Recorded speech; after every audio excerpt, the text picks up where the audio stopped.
तर शिवसेना आणि भाजपाकडून उद्धव ठाकरे यांच्या वक्तव्यावर प्रत्युत्तर आलेलं आहे, पाहूयात। रावणाच्या लंकेचं दहन कोणी केलं तेही माहित आहे, त्यामुळे आम्हाला जास्त काय बोलायचं नाही। अहंकारी रावण आणि अहंकारी राज्यकर्ते जसं रावणाचं झालं, अहंकारी राज्यकर्ते असता कामा नये। राज्याचं हित कशात आहे ते लक्षात घेऊन राज्यकर्त्यांनी काम केलं पाहिजे। आपल्या अहंकारामुळे, आपल्या इगोमुळे राज्याला खड्ड्यात घालण्याचं काम ज्यांनी केलं, लोकांना माहित आहे रावणाची वृत्ती कोणाची आहे आणि रामाची वृत्ती कोणाची आहे। राम मंदिराचं निमंत्रण नाकारणारे शरदचंद्रजी पवार, प्रभू श्रीरामाच्या आहाराबद्दल वेडीवाकडे विधानं करणारे जितेंद्र आव्हाड तुमच्या सोबत कसे? अहो, ज्यांनी कारसेवकांच्या रक्तानं शरयू लाल केली, कारसेवकांच्या वरती गोळीबार करणाऱ्या सपासोबत तुम्ही कसे?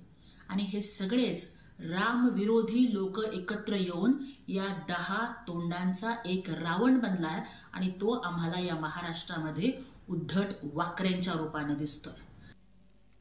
तर उद्धव ठाकरे यांना शिवसेना आणि भाजपाकडून प्रत्युत्तर देण्यात आलेलं आहे, पाहूयात। मोदींबद्दल बोलणार, त्यागपूर्ण आणि समर्पित जीवन, सगळं आयुष्य राष्ट्रासाठी ही त्यांची ओळख आहे।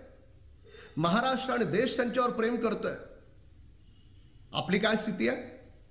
घरातून बाहेर न पडणारा, स्वतःचे सगळे लोक सोडून गेलेत, उरले सुरलेले कधी जातील याचा नेम नाही, रक्ताचे नातेवाईक सोडून गेले, ही आपली ओळख। आणि आपण मोदीजींबद्दल बोलणार।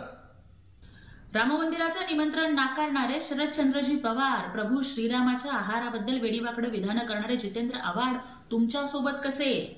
अहो, ज्यांनी कारसेवकांच्या रक्तानं शरयू लाल केली, कारसेवकांच्या वरती गोळीबार करणाऱ्या सपासोबत तुम्ही कसे? आणि हे सगळेच राम विरोधी लोक एकत्र येऊन या 10 तोंडांचा एक रावण बनलाय आणि तो आम्हाला या महाराष्ट्रामध्ये उद्धट वाकऱ्यांच्या रूपाने दिसतोय।